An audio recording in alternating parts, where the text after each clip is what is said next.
Hello नमस्कार दोस्तों, मैं आपके बीच आपके ज्ञान को अपडेट करने के लिए आ गया हूँ। तो चलिए अपनी नोटबुक पेन उठाइए और आज का करंट अफेयर्स लिखने के लिए तैयार हो जाइए। दोस्तों मैं आपको बता दूं कि आज का हमारा एक एक करंट अफेयर्स का क्वेश्चन एग्जाम की दृष्टि से महत्वपूर्ण होगा। ये सभी question the Hindu, the times अखबार से उठाए गए हैं, जो करंट अफेयर्स के लिए जाने माने अखबार माने जाते हैं। तो चलिए हम पहले क्वेश्चन की बात करते हैं।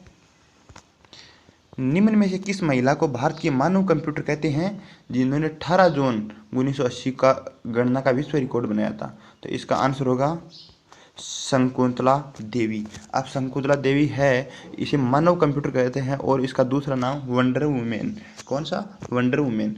इसने ये कहाँ की है? ये बेंगलुरु की है। बेंगलुरु कौन सी सिटी कहा जाता है? सिलिकन वैली कहा जाता है। अब मैं आपको बता दूं 18 जून 1980 को इन्होंने 13 डिजिट का गुणा किया था। कितना डिजिट का? 13 डिजिट ही तो इधर थे और गुणा 13 डिजिट ही इधर थे। इन्होंने 13 डिजिट का गुणा करने में कितना समय लिया ये मैं बताऊंगा, तो आपको जानकर हैरानी हो जाएगी कि मात्र 28 सेकंड का समय लिया। अब सोचो कि कंप्यूटर से भी कितने आगे था उस समय। 1980 में कंप्यूटर 13 डिजिट का गुणा 38 सेकंड में किया। अब कंप्यूटर ने तो 38 सेकंड में किया और शकुंतला देवी ने 28 सेकंड में कर दिया। तो इसे मानव कंप्यूटर इसलिए कहा जाता है। अब और मैं बताता हूँ आपको कि बेंगलुरु के बारे में बताता हूँ। इसका जन्म बेंगलुरु में हुआ था।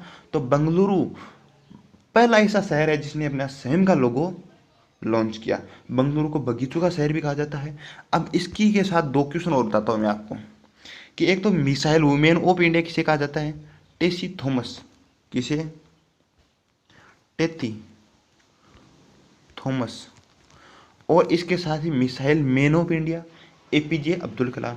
Missile women of India Tessy Thomas और missile man of India APJ Abdul Kalam को कहा जाता है। नेक्स्ट में हम बात करते हैं हाल ही में कौन सा राज्य मनरेगा के तहत रोजगार देने के मामले में राजस्थान को विस्थापित कर कर प्रथम स्थान पर आ गया है? हमारा प्यारा उत्तर प्रदेश, योगी आदित्यनाथ वाला। अब मैं बता दूं कि राजस्थान पहले नंबर पर इससे पहले था, हुआ करता था, जिसने 53 लाख लोगों को नरेगा के अंदर रोजगार दे रखा है। और उत्तर प्रदेश ने अभी 57 लाख। कोविड-19 से मजदूर दूसरे राज्य दूसरे काम पर नहीं जा सकते, इसलिए 57 लाख लोगों तक रोजगार पहुंच गया है। अब आपको मैं नरेगा के बारे में बताता हूँ कि नरेगा की पूरा नाम का क्या है। महात्मा गांधी राष्ट्रीय ग्रामीण रोजगार गारंटी अधिनियम 2005।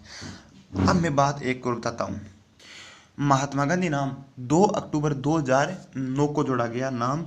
और इसकी शुरुआत पूछी जाए कि नरेगा की शुरुआत कब हुई? 2 फरवरी 2006। अब एक चीज़ का ध्यान रखना कि इसका शुरुआत 2 फरवरी को हुई थी। 2 अक्टूबर ऑप्शन में आएगा और वह मत करके आना, 2 फरवरी 2006 को करना। कहाँ से हुई थी? आंध्र प्रदेश के अनंतपुरी जिले के बदलावली गांव से हुई थी। यदि राजस्थान में पूछे तो राजस्थान में उदयपुर के जाडोल के एक मकड़ा गांव, मकड़ा नाम का गांव है, वहाँ से हुई थी। अब नरेगा दिवस तो 2 फरवरी को स्टार्ट हुई, तो 2 फरवरी को नरेगा दिवस अपने आप ही मनाना है। नरेगा वार का मतलब हमारे स्कूलों में जाते हैं तो रविवार को छुट्टी रहती है, तो स्कूल डे हो गया। नरेगा डे कब छुट्टी रहती है? गुरुवार को छुट्टी रहती है। अब पहला चरण पूछे कब हुआ? 2 फरवरी 2006 को स्टार्ट हुआ भाई, शुरुआत हुई तभी से तो पहला चरण हुआ। 200 जिलों में स्टार्ट हुआ, 6 जिले जिनमें राजस्थान के थे। और दूसरा चरण 1 अप्रैल 2007 को हुआ, जिसने 113 जिले शामिल थे और 15 मई 2007 को 13 जिले और शामिल कर दिए गए। यदि आपको पूछे कि संपूर्ण भारत में मनरेगा की शुरुआत कब हुई, तो 1 अप्रैल 2008 को संपूर्ण भारत में स्टार्ट हुआ। अब एक चीज़ और को बात कर दूँ कि मनरेगा में यदि एक व्यक्ति को 100 रुपये मिलते हैं, यदि 100 रुपये मिले तो उसमें 90 रुपये तो केंद्र सरकार का होगा और 10 रुपये राज्य सरकार का होगा। इस प्रकार केंद्र राज्य का अनुपात 90:10 है और एक साल में 100 दिनों की रोजगार की गारंटी लेती है। ठीक है दोस्तों, नेक्स्ट में बात करते हैं। हाल ही में निर्वाचन आयोग के झूठे हलफनामों से निपटने के फैसला लेने के कारण सुर्खियों में रहा है वर्तमान में निर्वाचन आयोग के मुख्य निर्वाचन आयुक्त कौन है? तो इसका आंसर होगा सुनील अरोड़ा। मैं आपको बता दूं कि निर्वाचन आयोग के बारे में किस अनुच्छेद के बारे में लिखा गया है। अनुच्छेद 324।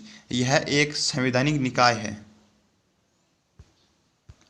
और निर्वाचन आयोग की स्थापना कब की गई? 25 जनवरी 1950 को। प्रथम मुख्य निर्वाचन आयुक्त कौन थे? वो थे सुकुमार सेन और वर्तमान में सुनील अरोड़ा। इसके अलावा दो अन्य निर्वाचन आयुक्त भी होते हैं। वर्तमान में कौन है? एक तो अशोक लवासा है और सुशील चंद्रा है। एक निर्वाचन आयोग के बारे में एक बहुत बार क्वेश्चन पूछा गया है कि निर्वाचन आयोग प्रारंभ में तो एक सदस्य ही था, लेकिन बहुत सदस्य कब बना? तो इसका आंसर करके आना है 1993। निर्वाचन आयोग में सदस्यों का कार्यकाल कितना होता है? तो इसका सदस्यों का कार्यकाल होता है 6 वर्ष या 65 वर्ष, जो भी पहले हो। इस 25 जनवरी की स्थापना के कारण 25 जनवरी को कौन सा दिवस मतदाता दिवस मनाया जाता है? इसकी नियुक्ति कौन करता है? राष्ट्रपति करता है। नेक्स्ट में चलते हैं। हाल ही में केंद्र सरकार ने किसके सहयोग से कोविड-19 को जन शिकायतों के बारे में फीडबैक कॉल सेंटर की स्थापना की है? तो इसका आंसर होगा बीएसएनएल। बीएसएनएल 100% केंद्र सरकार की कंपनी है। इसका पूरा नाम क्या है? भारत संचार निगम लिमिटेड। इसकी स्थापना 2000 ईस्वी में हुई और मुख्यालय कहाँ है? दिल्ली में। नेक्स्ट में बात करते हैं। हाल ही में केंद्रीय खेल मंत्रालय ने प्रथम चरण के खेलो इंडिया के तहत कितने खेलो India state centre of excellence में स्थापित करने की घोषणा की है? ये 8 हैं। इनको स्थापित क्यों किया जा रहा है? मैं आपको बता दूं कि खेल का माहौल बनाने के लिए किया जा रहा है।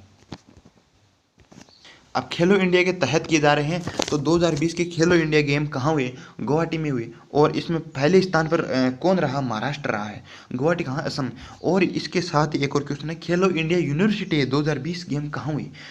तो ये भुवनेश्वर उड़ीसा में हुई। और इसमें पहले स्थान पर पंजाब। 2 क्वेश्चन है एग्जाम की दृष्टि से इंपॉर्टेंट है, दोनों याद रखना है। खेलो इंडिया गेम गुवाहाटी में हुई, महाराष्ट्र पहला नंबर पर था। खेलो इंडिया यूनिवर्सिटी गेम भुवनेश्वर में हुआ और पंजाब पहले नंबर पर था। नेक्स्ट में बात करते हैं 6वें नंबर क्वेश्चन की। हाल ही में खाद्य एवं ग्राम उद्योग आयोग ने नीरा को बढ़ावा देने की योजना शुरू की है। मतलब नीरा क्या है? सीधा एग्जाम में पूछा, नीरा क्या है? यह ताड़ के पेड़ से निकाला गया पेय पदार्थ है। मतलब कि दक्षिणी अफ्रीका में, यहाँ हम कोको कोला ठंडा पीते हैं, वहाँ ताड़ के पेड़ से निकाला गया यह पेय पदार्थ है नीरा, उसका उपयोग किया जाता है। अब खाद्य एवं ग्राम उद्योग आयोग की बारे में बात आई है। तो इसकी स्थापना 1956 के अधिनियम के तहत की गई। इसका मुख्यालय कहाँ है? मुंबई में है। और यह पहल की शुरुआत कब की गई? 16 जून 2020 को की गई। नेक्स्ट में, हाल ही में IM विजयन को पद्मश्री के लिए नामित किया गया है। यह किस खेल से संबंधित है? यह फुटबॉल से संबंधित है। अब मैं बता दूं कि पद्मश्री भारत का चौथा सबसे बड़ा खेल सम्मानित पुरस्कार है। पहला कौन सा है? भारत रत्न पुरस्कार है, जिसकी स्थापना 1956 में की गई, 54 में की गई। दूसरा कौन सा है? पद्म विभूषण है। कौन सा? पद्म विभूषण। तीसरा पद्म भूषण। चौथा पद्म श्री। इस प्रकार ये चारों का क्रम याद रखना। नेक्स्ट में हम बात करते हैं कि ये फुटबॉल से संबंधित है। तो फुटबॉल से संबंधित विश्व में पहला नंबर का खिलाड़ी है क्रिस्टियानो रोनाल्डो, जो अर्जेंटीना से संबंधित हैं, जिन्होंने हाल ही में $1 बिलियन कमाई का आंकड़ा पार किया है। यदि विश्व में सबसे पहला नंबर पर सबसे ज्यादा खिलाड़ी पूछा जाए तो इसका आंसर होगा रोजर फेडरर, जो स्विट्जरलैंड के हैं, टेनिस खेल से संबंधित है। और यदि पहला फुटबॉलर पूछा जाए तो क्रिस्टियानो रोनाल्डो। ठीक है, नेक्स्ट में बात करते हैं। हाल ही में सुर्खियों में रही बुंदेललीगा का संबंध किस खेल से संबंधित है? तो इसका आंसर भी होगा फुटबॉल होगा। जिस नाम के पीछे लीगा लग जाए वह फुटबॉल से ही संबंधित रखता है। और यह कहाँ की है? बुंदेललीगा जर्मनी की है। जर्मनी की राजधानी बर्लिन है। वहाँ का सभी शक्ति किसके हाथ में रहती है? चांसलर है। चांसलर कौन है जर्मनी की? Angela Merkel. क्या नाम है? एंजेला मर्केल, जो विश्व में सबसे ताकतवर महिला है। चलो दोस्तों, आज का सेशन हम यहाँ कंप्लीट करते हैं। नेक्स्ट में कल बात करेंगे। और आपको इस क्वेश्चन का आंसर कमेंट बॉक्स में ज़रूर देना है। कि अंधेरे से उजाले की ओर पुस्तक के लेखक कौन है। इसका आंसर आपको कमेंट बॉक्स में देना है और सही जवाब मिलेगा आपका, मेरे को उम्मीद है। कल इसका आंसर जरूर बताऊंगा।